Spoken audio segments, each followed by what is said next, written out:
On to my Aries. So you have the Hermit, the Star, the Emperor, which is Aries, Six of Cups, the Seven of Pentacles, Four of Swords, Hanged Man, Ten of Wands, the Nine of Wands, and the Five of Wands. Okay, so what I'm seeing here is, well, first and foremost, you have the Emperor, right? So you did show up in your own reading, your own energy.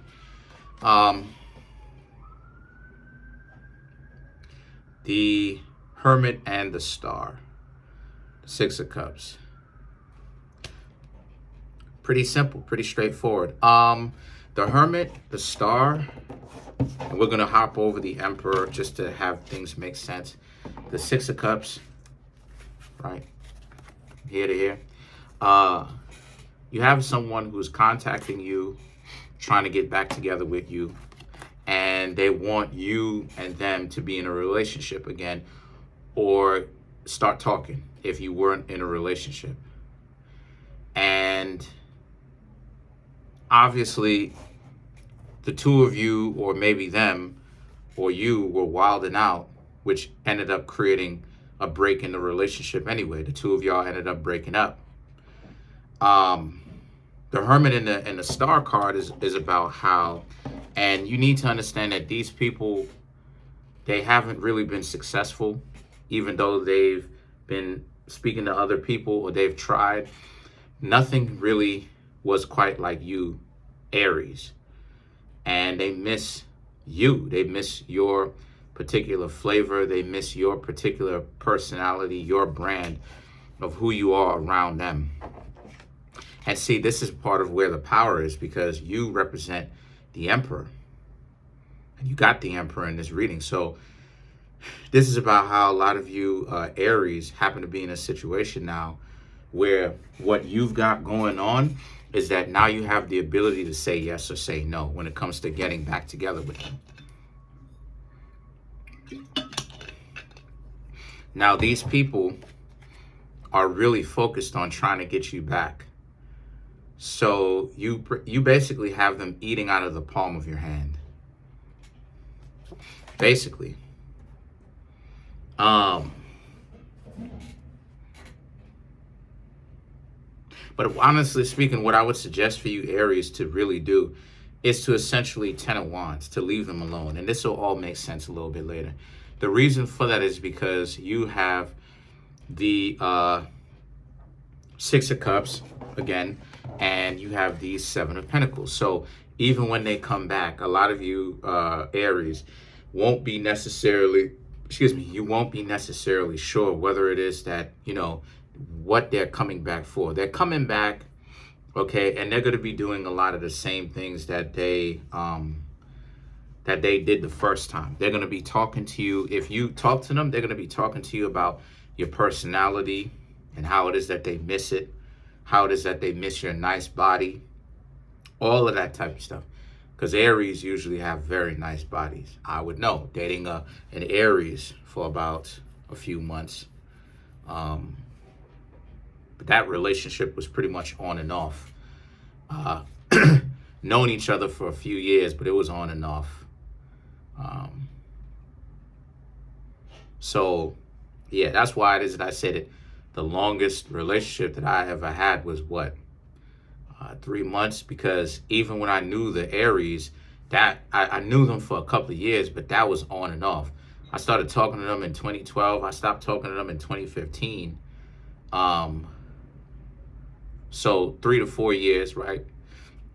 But they were really wild, though. You know what I mean? They were really, really wild. And so yeah.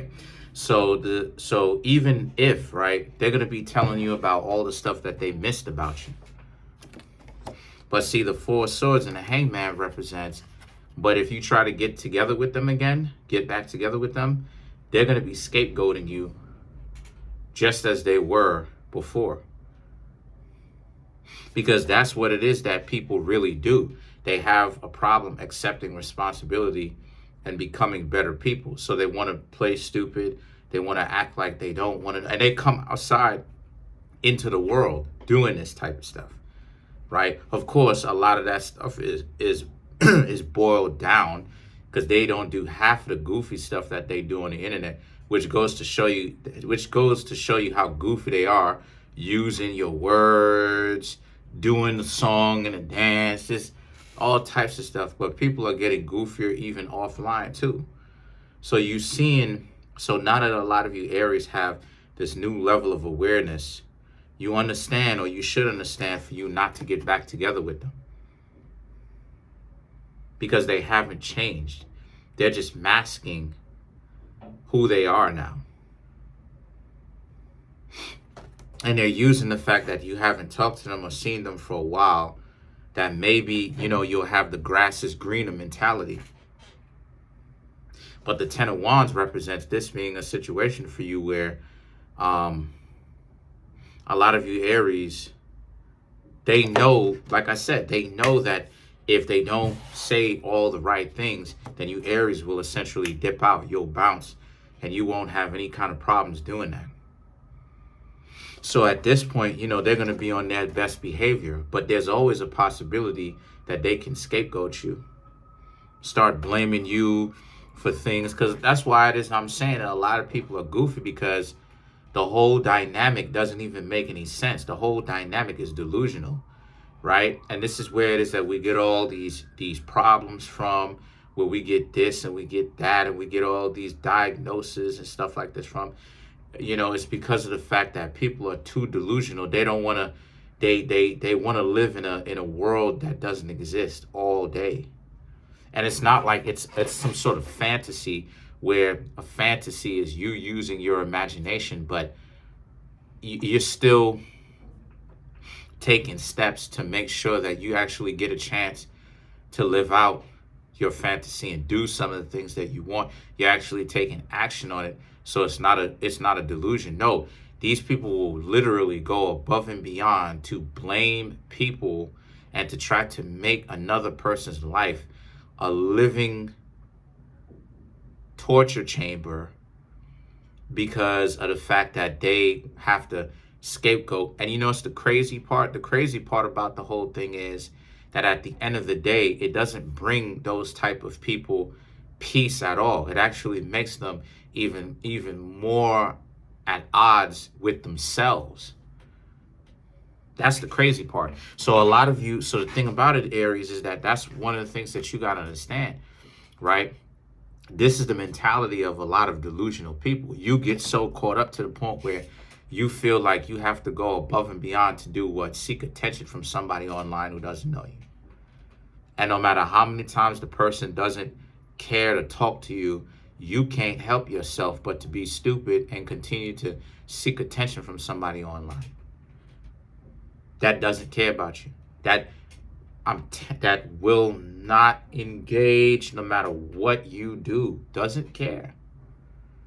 Yet you're so delusional, you can't bring yourself out of your own delusion to live your life. You so caught up, taking it to the extreme. Same thing when it comes to these people and your loved ones, right? Or I should say your past loved ones that call themselves your would-be romantic partners. They're doing the same thing. They're doing everything that they can or they could when the two of you were together to get your attention, even to the point of having to aggravate you to keep your attention when they didn't even have to get on your nerves or aggravate you to do all of that. The two of you just could have been like two peas in a pod in a relationship growing together. But they missed that lesson. They missed that part. So what is it that they had to do? They had to get on your nerves. They had to make things difficult for you. So now, now that you left, now they are coming back, trying to play like they coming back, Aries. Oh, I'm sorry. I apologize. I want to get back together with you. Who cares? And you Aries are wiser now. You Aries are able to make better decisions because you Aries understand that no matter how much romanticism or how romantic you Aries have or are, there's nothing romantic about taking back a sorry, sore loser who can't keep in check their jealousy enough to be in a relationship with somebody. People will be in whole relationships with you and be totally jealous of you. What part of the game is that? How does that work? How does that make a lick of sense?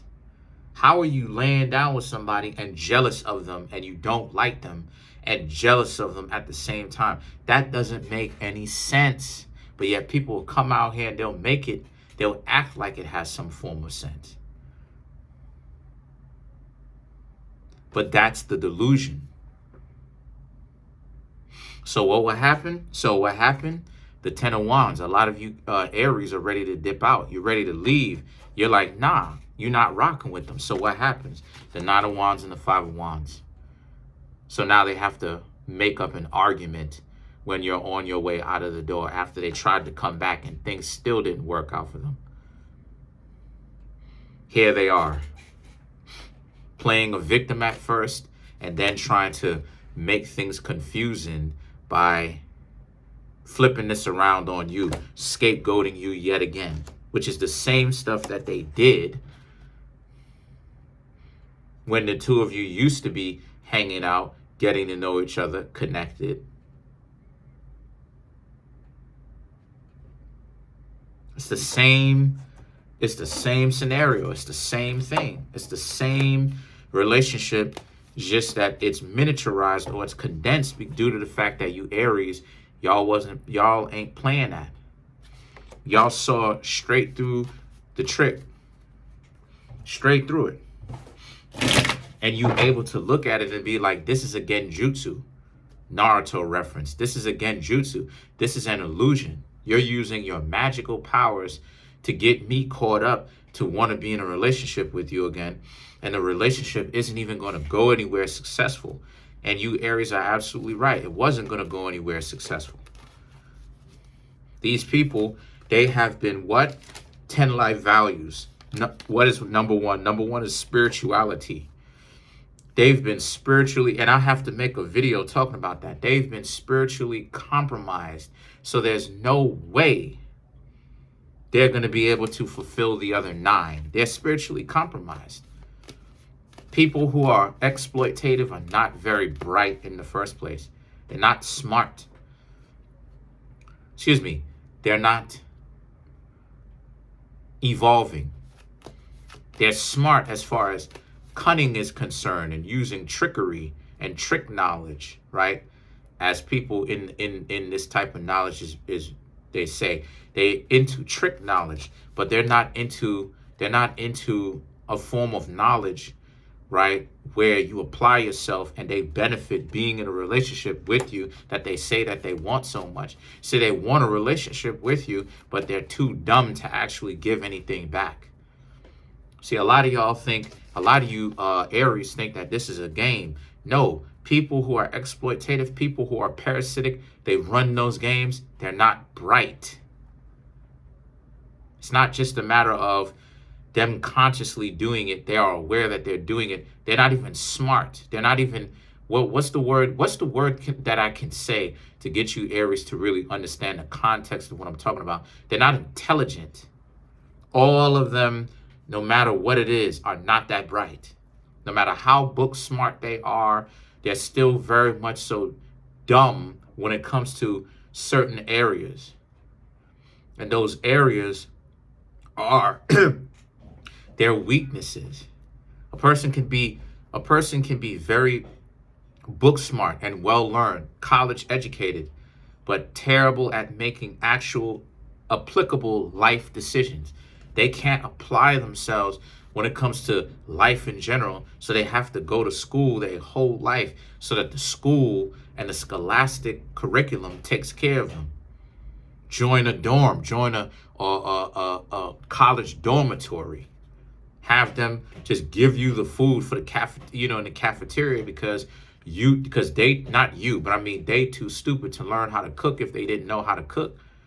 They too stupid to move into their own apartment and figure out how to start taking care of themselves.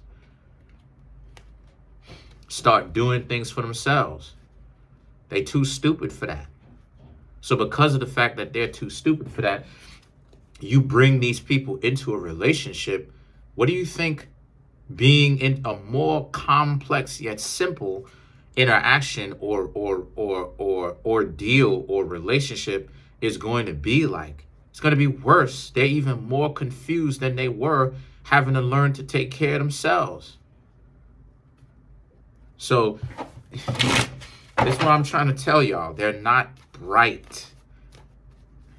And there's no exception to that, because when you are exploitative and you run game, there's a certain level of there's a certain level of your growth, your spiritual, mental, physical growth that gets compromised and therefore gets impeded. So it doesn't matter how book smart you are if you can't apply those book smarts in a way where it benefits you long term. So because real intelligence, let me go ahead and say this and start clarifying some of these cards. Because real intelligence, what real quote unquote intelligence is resourcefulness. It's what it is. It's the ability to take something small and bleak and minute and seemingly unimportant, or something grandiose and large, and it has mass. A lot of people see it,